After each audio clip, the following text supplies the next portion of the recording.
Welcome to 2019, everybody, and the world hasn't quite ended yet, but who knows, vote Giant Incoming Meteor 2019, and you might manage to get that before the year is out.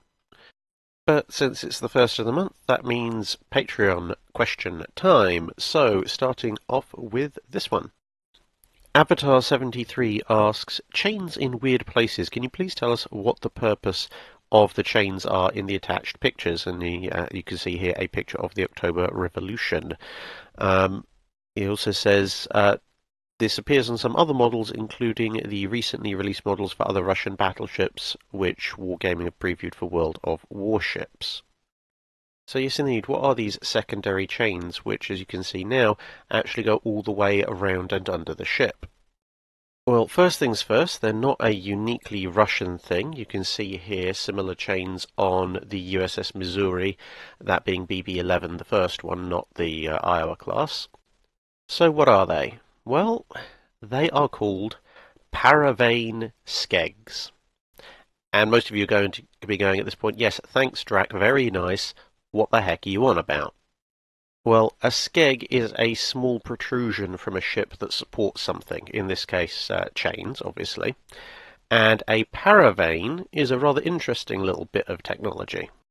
A paravane, also known as a water kite, is basically a small underwater hydrofoil or glider, or whatever you want to call it, basically an aerodynamic piece of equipment that, when towed, will keep its own station in the water by means of the lift generated by the fins on the paravane. This was actually a British invention originally, and its application in military use was as a form of minesweeping equipment. The idea being that you would attach a wire to the chains, which go, as we've seen, go around the bow of the ship, and then the chains would be wound down to the bottom, so the wire would be adjacent to the keel of the ship, and at the other end of the wire would be one of these paravanes, which would then fan itself out quite far away from the ship and hold itself there, and the wire would then cut the cables of moored sea mines. And you might be thinking, well, isn't it a bit late by the time that the mine is already at the bow of the ship to be trying to minesweep? Well, yes, technically you probably want to be doing minesweeping not using your battleship, but the idea of them was, A, you could use them on other ships, obviously, but B, on battleships, actually hitting a mine dead on was relatively rare. But what tends to happen with the shape of a battleship's hull and the way the water is drawn around it is that an awful lot of mines would actually be sucked into the side of the ship as it went past.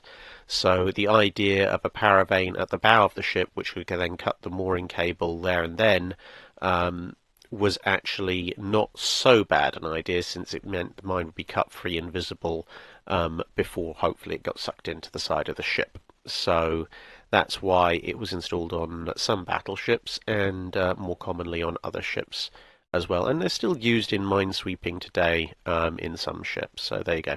That's what the weird chains are.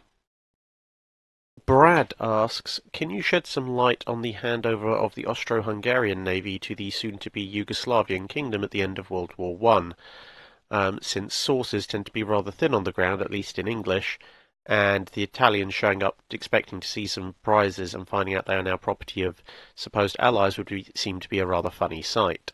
So yes, at the end of World War I, Austria-Hungary was undergoing a slightly more advanced version of what Germany was going through, which was, namely to say, a bunch of socialist revolutions. So whereas in Germany most of the socialist part of the revolutions tended to die down, and you ended up with eventually the Weimar Republic, Austria-Hungary was in the process of breaking up as an empire as well. So there were quite a few various political bodies forming out of it, and one of them was the rather initially clunkily named Kingdom of Serbs, Croats and Slovenes. which was made up of the state of Slovenes, the state of Croats and Serbs, the Kingdom of Serbia, the Kingdom of Montenegro, and the regions of Kosovo, Vojvodina, I think, and Vardar, as well as Macedonia. And if that's confusing enough for you, well, the history of Yugoslavia is in and of itself very confusing, so let's just leave it at that. So you had this kingdom, which would eventually become the Kingdom of Yugoslavia much later on, but for the minute was this rather unwieldy name. And they controlled a significant part of former Austro-Hungarian territory, including a lot of the Adriatic coast. And quite a number of Austro-Hungarian naval units decided they wanted to be part of this new nation, and even more Austro-Hungarian naval units were in the ports of said new nation, which meant they didn't seem to have an awful lot of choice at the time. Unfortunately for them, the Italians weren't that keen on the idea of a new naval power inheriting most of the Austro-Hungarian Navy's naval power, operating off the Adriatic coast, because they hadn't particularly liked Austria-Hungary's attempt to raise a navy, and they didn't want to have just fought World War One, just to effectively end up with the same strategic threats on their borders that they'd had before. So in what would technically be an act of war, and was certainly a massive case of sour grapes, the Italian Navy sent divers into the base at Pola and set a bunch of mines under the keel of the Tegetthoff class Viribus Unitis, which was one of the dreadnought battleships that was looking to be transferred over to, well, we call it the Yugoslavian Navy for sake of saving time, and blew up, which was a bit nasty of them. The armistice between Austria-Hungary and the Allies to end the war between them was separate to the armistice between the Allies and Germany, and the Italians lobbied very hard to try and deny the new kingdom as much of a navy as possible. And so the armistice ended up demanding that Austria-Hungary hand over most of its modern warships to the Allies as prizes and disarm anything that was left. The Italians then tried to force the issue by immediately occupying a lot of Austro-Hungarian coastal territory and demanding the ships be handed over to them personally. The Kingdom of Serbs, Croats and Slovenes, let's call it the KSCS instead of Yugoslavia, they were not in a great position to resist. The Austro-Hungarian ships hadn't been in the best of shape towards the end of the war. Obviously, one of their main battleships had just been blown up, and they were in a fairly disorganized state themselves. So the Italians trying to force the crews off the ships generally went the Italians' way. And where the Italians couldn't get their own way, they put more pressure on the Allies to enforce what they wanted. And since the Allies were mostly concerned with Germany, the Italians had a fair bit of leverage in the Adriatic situation. This in turn led to the rather absurd situation whereby, by the time the KSCS was actually formally created towards the end of 1918, it had a navy without any ships, and they had to go to the Paris Peace Conference to try and sort all this out. The Italians were really sort of going for broke. They were not only trying to grab the entire Austro-Hungarian navy as much as they possibly could, but also as much territory as they possibly could. The KSCS was fairly successful in resisting the Italian claims for territory, most of those decisions going in their favour.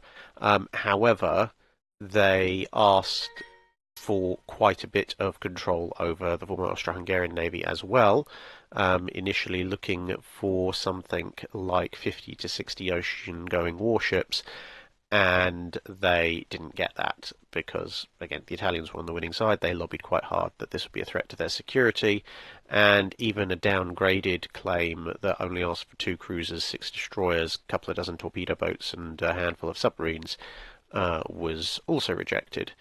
By October 1920, they finally got a treaty that sorted it all out, which gave them an old sort of pre-dreadnought era coastal defence ship, some torpedo boats, some even older torpedo boats that were not really worth the name, and a few random support ships and some river monitors.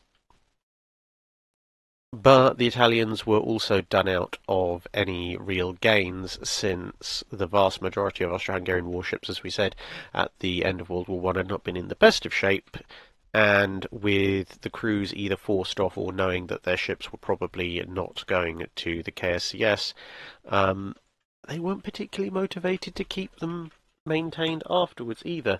So by the time it came to the end of 1920 and the Italians started poking through what they thought was a big transfer of ships to their navy, they found that actually most of them had rather conveniently rusted out or broken down or were otherwise non-economically viable to repair. So the vast majority of the Austro-Hungarian Navy ended up being scrapped in the next few years, with a small portion of it going to the Italians, a small portion going to the rest of the Allies, and a small portion, as we outlined, going to the KSCS, which would later become the Kingdom of Yugoslavia. So I hope that provides a brief outline as to what exactly happened in that little-known transfer period. Matt Blom asks, I'd be interested in your thoughts on the World War II Italian Navy if it had figured out its issues with quality control on shells, which resulted in poor accuracy.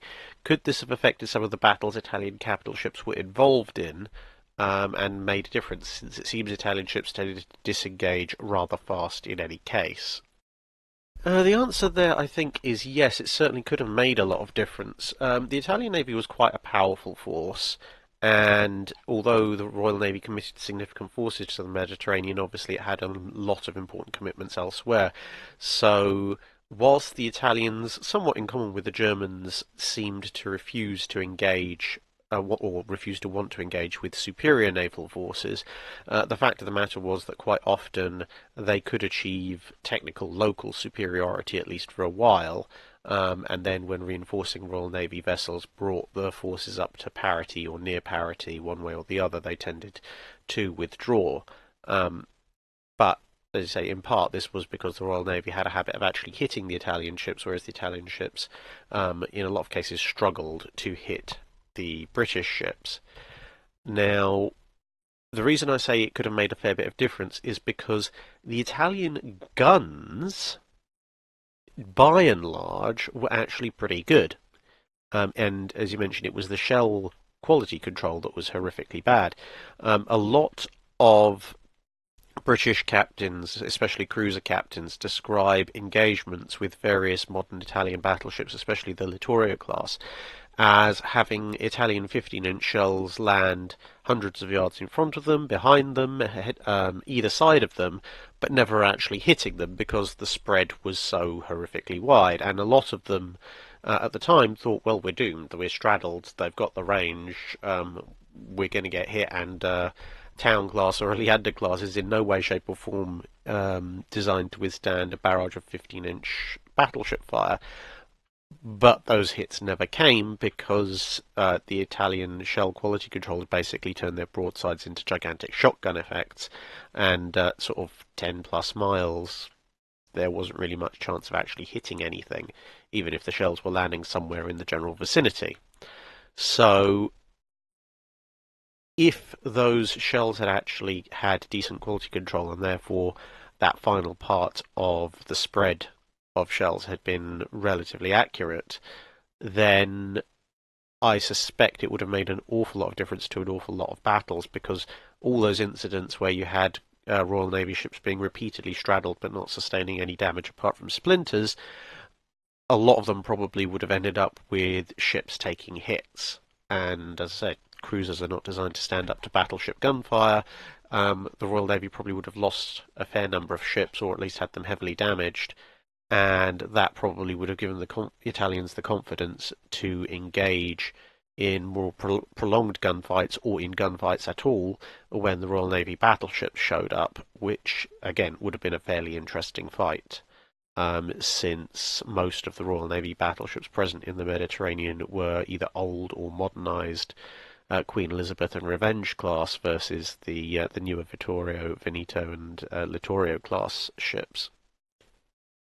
Krasimir Korzinek says there seems to be quite a bit of disagreement on the quality of the Tegetthoff class, with some holding them up as highly advanced, highly compact little miracles, while others point to them as one of the best examples of terrible ship design.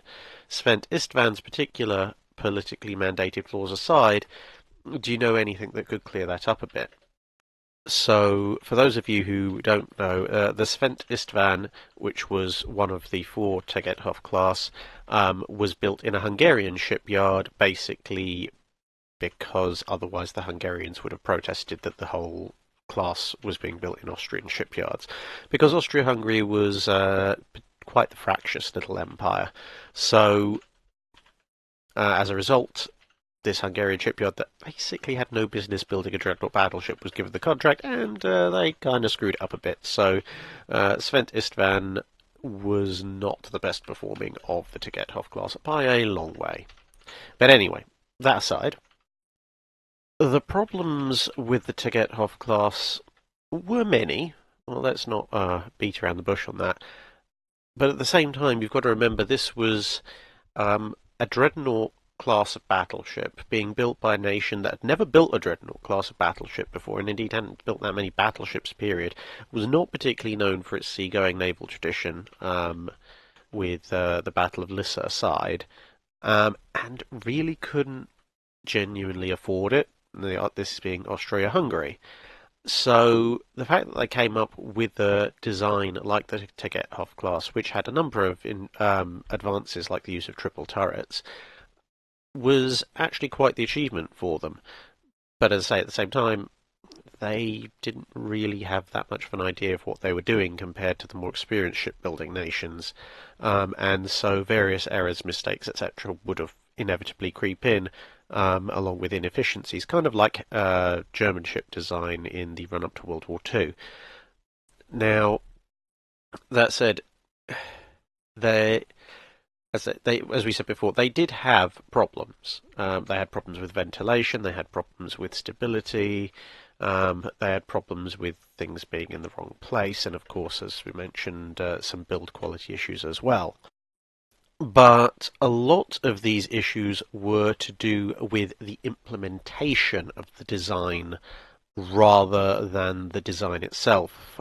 For example, one of the problems was that the turret's ventilation systems were not actually adequate and would eventually require you to either open the turret's hatches or suffocate in a relatively short order. Looking at the design documents themselves, the actual ventilation system as designed should have worked okay. But when it came down to it, it just wasn't built properly, and an inadequate capacity system was installed, and most of the connections were wrong, which led to the problems they actually had. So, and that's just sort of one example amongst many. So, when you're looking at the Tegetthoff class, I would say they're actually both. In the way they were actually built and used, and they weren't particularly well maintained either. In the way they were built and used, they were actually pretty bad. They weren't put together really to their actual design. They weren't used as they were designed. A lot of their equipment was substandard or wrong or connected wrong. So yeah, in that sense, they could be seen as fairly bad ships, but on paper and as designed, they were actually pretty good ships for sort of end of the 12-inch line dreadnoughts. Yes, they were a bit small and short range, but they were designed for use in the Adriatic. They weren't designed for use in the Atlantic or the Pacific. It basically comes down to, if you'd taken the design on paper and given it to someone like Germany or Britain or the United States and said, build this, then the ships would have come out looking the same, but they would have operated far better They would have been much more attractive, much more solid ships, albeit still obviously short range. So yeah, I think as designed, they're actually very good ships. As implemented, not really so much. Paul from Chicago asks, what three books should a beginner of naval history read? Oh, that's a bit of a thorny one, isn't it?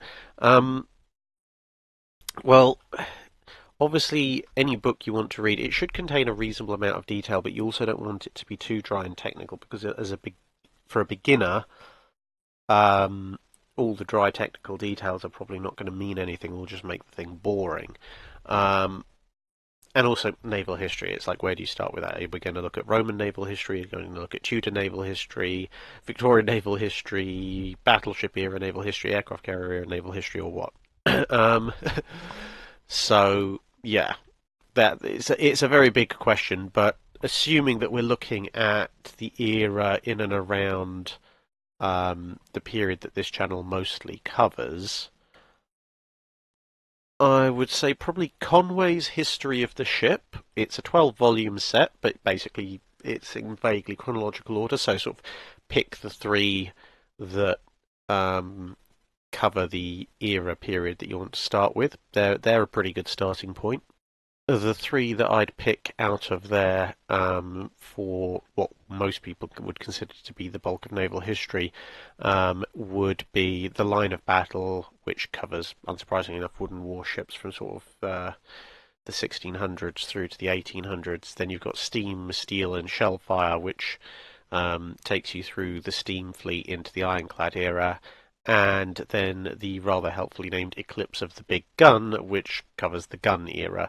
And they've all got contributions from multiple noted naval historians. So you've got D.K. Brown, Norman Friedman, Andrew Lambert, Robert Gardinier, etc. They all contribute to that series. So it's that's pretty good and relatively in-depth and detailed coverage of naval history. So yeah, those would be my recommendations for someone who wants to start getting well into naval history. And finally, since the other Patreon requests this month have been for special format videos, Lieutenant Simmons asks, why didn't the British Empire or any of the other signatories of the Washington Naval Treaty sell their older battleships or battlecruisers to other nations or their dominions, in the case of the British? I can only assume this wouldn't be a problem due to the fact that Australia and the Federated Malay States previously purchased these kinds of ships from the British, which Malaya, Australia, etc. Was it not allowed under the limits of the treaty, or were there other reasons it wasn't done? This was partly covered by the bit in one of the dry docks that I did covering HMAS Australia and why it ended up being a victim of the Washington Naval Treaty.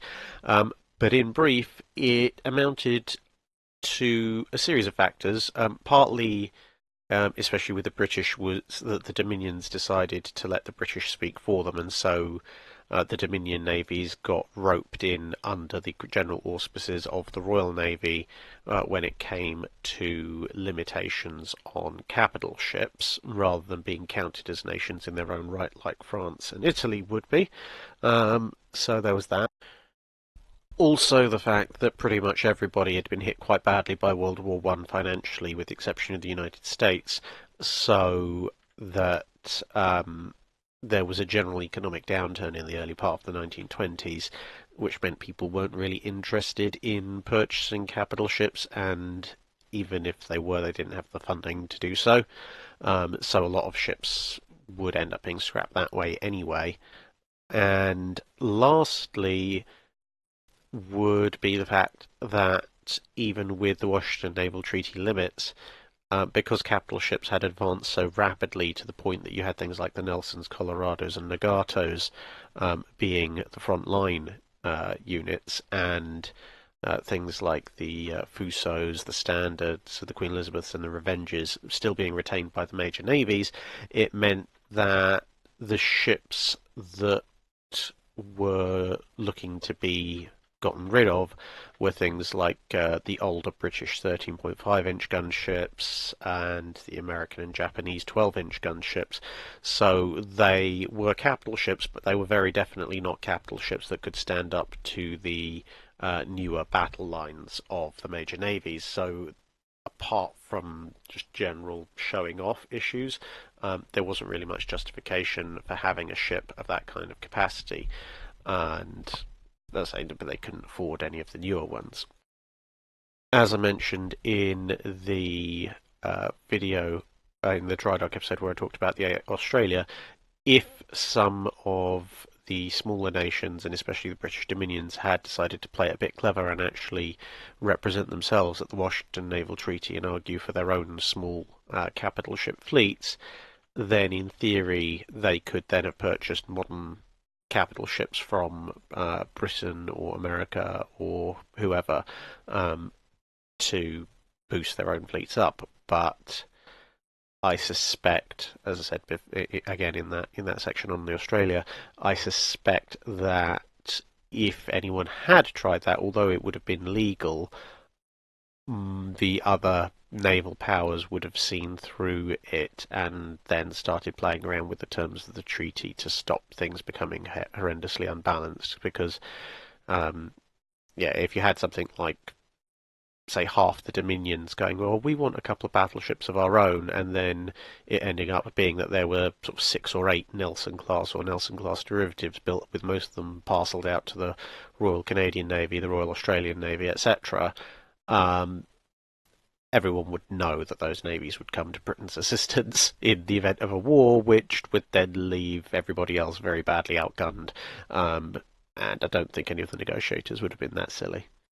And since that took us well over the 20-minute mark, we're on to the Discord questions. So Baron Dieu asks, how are ships named? I.e., what is the process of choosing a name for a ship? So it depends navy by navy and also ship class by ship class. Some navies have policies about certain classes of ship having to be named after certain things, which dictates the choice somewhat. So, for example, in the US Navy, eventually in sort of the 1900s, a decision was made that battleships should be named after states, and that should, as the capital ships, they should be the only ones named after states, which led to a whole load of renamed armoured cruisers, because armoured cruisers had previously been considered capital ships, almost the equal of pre-dreadnought battleships. So they all had to be renamed to free up the names for battleships. So that's why all American battleships are named after various US states, and eventually with nuclear-powered ballistic missile submarines being the ultimate arbiters of the oceans, I suppose in the end that naming convention was eventually transferred over to American ballistic missile subs after a brief interlude. Conversely, American carriers used to be named after either notable US Navy ships or battles that America had taken part in. So you had things like Saratoga and Yorktown and Wasp, Enterprise, etc. But then obviously that's later been changed, first to naming after famous US admirals and now naming after US presidents.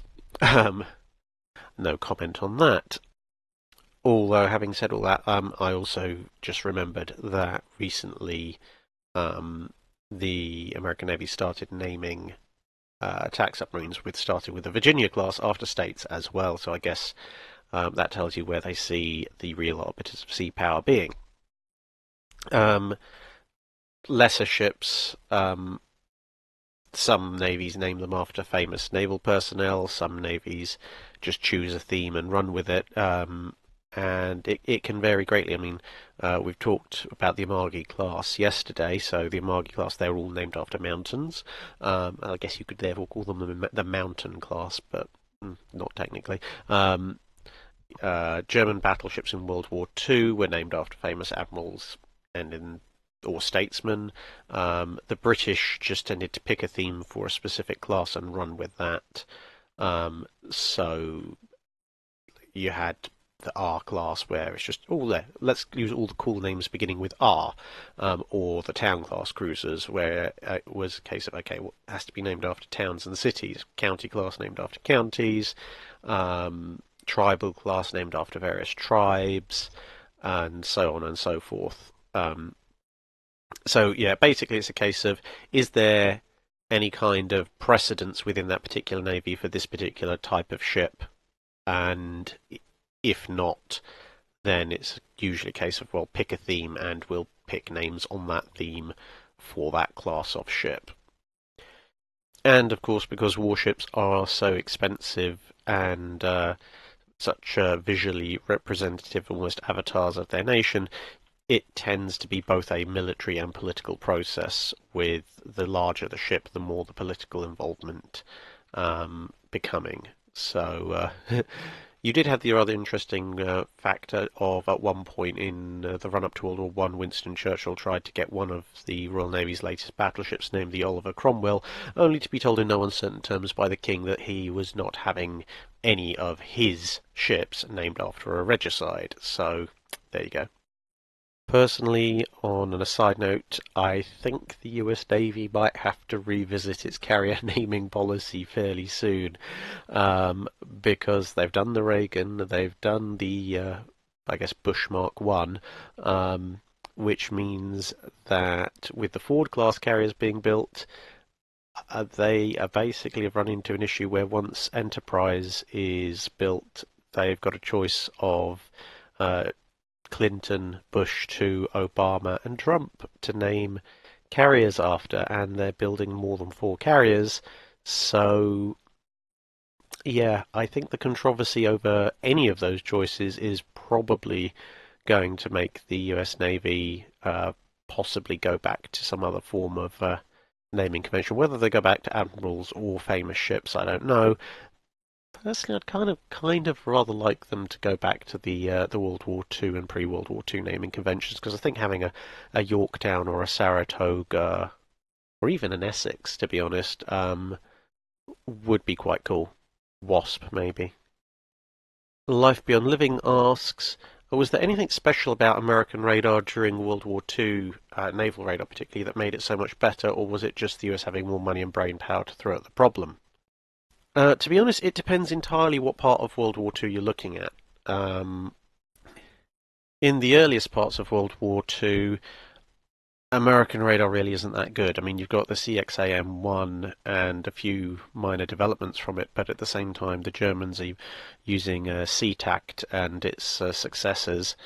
And by the time the Americans get involved in the war, the SeaTac success, which I believe is called Data 1, DETE, I don't know how to pronounce that in German, and the British are already working on the first sets of Type 284 radar, which arguably are superior by a fair distance to American radar at the time. There's also the fact that even at any given time, not all American ships were created equal when it came to radar. So you look at something like the Battle of Surigao Strait, half the American battle line has no problem detecting and locking onto Yamashiro in the dark. The other half, even though they have radar, they have an older generation of radar, and due to various circumstances, including the angle, the power output, and the resolution of the radar, they can't get firing solutions, and they have to use other methods. Where the Americans definitely did have major advantages were two things. One was that with the introduction of the Mark 37 fire control system and its successors, the Americans can quite easily lay claim to having one of the best, if not the best, fire control systems of the war. And obviously they had different ones for anti-aircraft and anti-surface use. And really, the information that's relayed from your radar is only really useful in as far as you can plug it into your fire control system and it can give you a viable firing solution. So it's that combination of both radar and fire control system that is the real killer combination for American ships. Plus, also, as you kind of mentioned, American money and manufacturing meant they could simply manufacture and fit a lot more radar to a lot more ships, which meant that coverage was much more uniform across the fleet. Although, as we said, with things like Surigao Strait, even then, not all American ships had the latest and most up-to-date radar available. It could reasonably be argued that various British radars either were similar or superior to American radars during the period. I mean, especially some of the later Type 284s had peak power outputs well in excess of most of the American radars, with the exception of the Mark 12. And the sort of the wavelength issues as well. With the invention of centimetric radar, the wavelength determining resolution made an awful lot of difference, because a smaller, less powerful radar that used a centimetric wave band could detect things much better than longer wavelength radars could with more precision. So when you're looking at something like the Battle of the North Cape, which obviously predates Surigao Strait by a reasonable amount of time, Duke of York there is able to do complete blind fire in the dark, in a storm, in snow, using its combination of Type 284P radar and its own fire control systems, and hits the Scharnhorst near enough first salvo. Obviously, some American battleships replicate that at Surigao Strait, but as we said, others can't. So, so basically, in summary, the reason, part of the reason the American radar is seen as such a good thing in World War II, is because they were able to mass manufacture and fit most of their fleet with some form of radar. They had excellent fire control, which then turned the feed from the radar as best it could into an actual working firing solution, which is always a good thing. And those two factors combined meant that the American effect of radar was substantially more. And also, the last thing to note is obviously that the Japanese, although they did get radar in the mid and later part of the war, were nowhere near as advanced as the Germans, so the advantages given to the Americans by having a good radar fire control combo over the Japanese were significantly greater than the advantages that a good radar fire control combo gave the British over the Germans, because the Germans were no slouches in the radar and fire control departments themselves. So yeah, hopefully that clears up that question. Lego Yoda asks, how would a major victory by a fleet submarine squadron, such as the K-class's success in the Battle of Texel video, have impacted naval strategy in the interwar period had it occurred? Well, it would have left a lot of people fairly confused, for obvious reasons that we've covered before. But it probably would have led to a much stronger attempt to develop fleet submarines, especially with the Washington Naval Treaty, assuming it stayed as it was, and fleet submarines are much less restricted than battleships, because with your fleets cut down to just over a dozen capital ships, the idea of investing maybe one battleship's worth of finance into a squadron of fleet submarines, when that squadron of fleet submarines might be able to sink or cripple 2 or 3 enemy battleships and thus quite decisively turn the tide of any naval engagement, would have made them an incredibly tempting investment opportunity for most navies. So you probably would have seen further development of the sort of high surface speed fleet type submarine. Whether or not they would have ever solved the problems that the K-class actually had, I have no idea. Maybe they would, maybe they wouldn't. I mean, you had things like the Surcouf tooling around in World War II, so there was a certain degree of desire still for that, even without something as decisive as the Texel incident. Lost Beaver asks, has there ever been times in recent history, i.e. 1900s onwards, where monitors have been used against surface ships?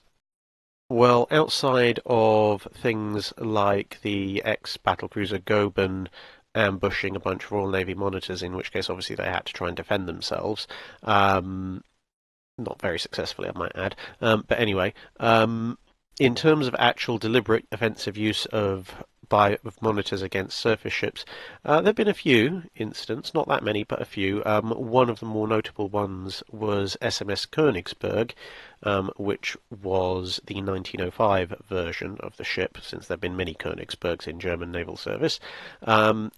And that particular ship was off the East African coast when World War One broke out.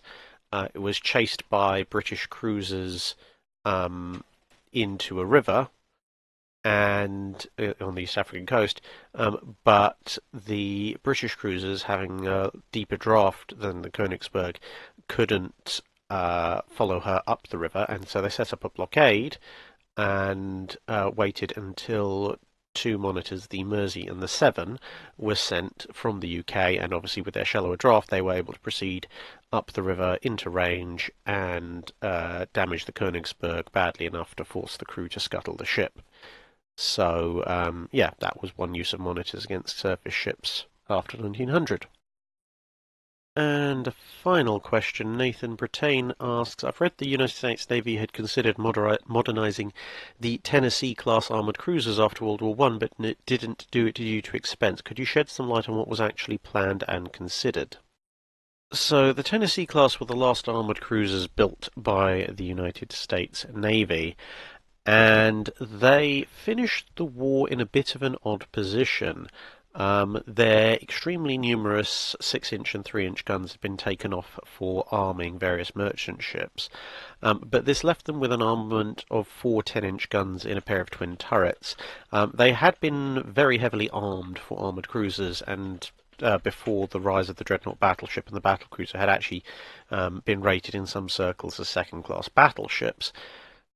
And they weighed 14.5 to 15,500 tons, depending on how loaded they were.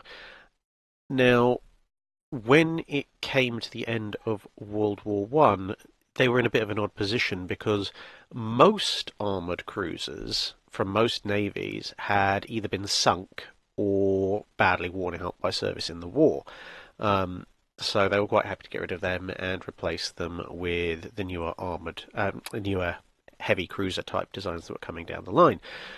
However, the Tennessees had not been subject to either combat losses or any particular stress on their systems, and with a maximum belt thickness of 5 inches and a deck thickness of 4 inches, and the aforementioned displacement, they were actually now significantly larger, heavier, and better protected than most of the heavy cruisers, and definitely more so than the heavy cruisers which could now be built under the treaty. But since they were older ships, they could be grandfathered in.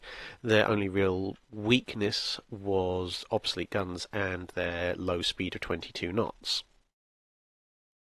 And with Congress having penny pinched away pretty much almost any cruiser building in the United States Navy between them and the rise of the Omaha class cruisers, the American Navy was a bit short on cruiser hulls. So with the potential modernization, they were looking at them and going, well, hang on a minute, we've got these ships, we're allowed to keep them, they're bigger, they displace half again as much as heavy cruisers, more modern heavy cruisers, and so is it possible to rebuild and rearm them to potentially have a unit that's significantly more combat capable than a lot of other people's heavy cruisers, even modern ones?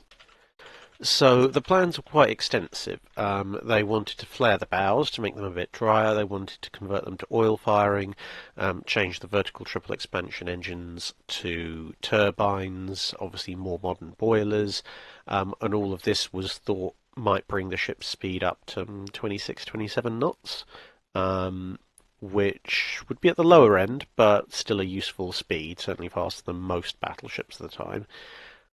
They looked at different options, which included modernising and raising the elevation of the 10-inch guns, or replacing the two twin turrets with two triple 8-inch 55 caliber turrets, and obviously putting in anti-aircraft armament and secondary batteries, etc., that kind of stuff.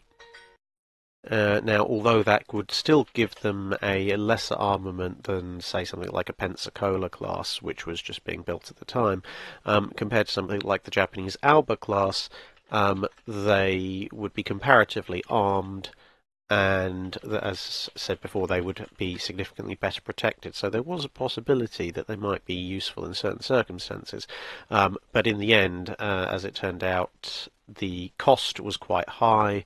There was a worry that putting them in might then disrupt the building of newer heavy cruisers, and ultimately it was a case of spending an awful lot of money on an older ship to bring it up to a level where it might be a viable combat unit against some of the smaller, older heavy cruisers that the enemy might have, and the alternative was therefore not doing that and spending the money on brand new heavy cruisers instead. And so that's what happened. So yeah, that's a brief summary of the fate of the Tennessee class armoured cruisers, ships that very nearly made it into modernisation and service. And with that, we come to the end of this Drydock episode. I hope you've enjoyed it, and I will see you again for the next one, which was actually recorded before this one. But then this is the first of them in the month, so I had to do the Patreon questions. So there you go. So hopefully with next week's Drydock, we will finally say goodbye to the congested and disease-ridden me, and hello back to the fully voiced and healthy me. So thanks very much for listening. See you another time.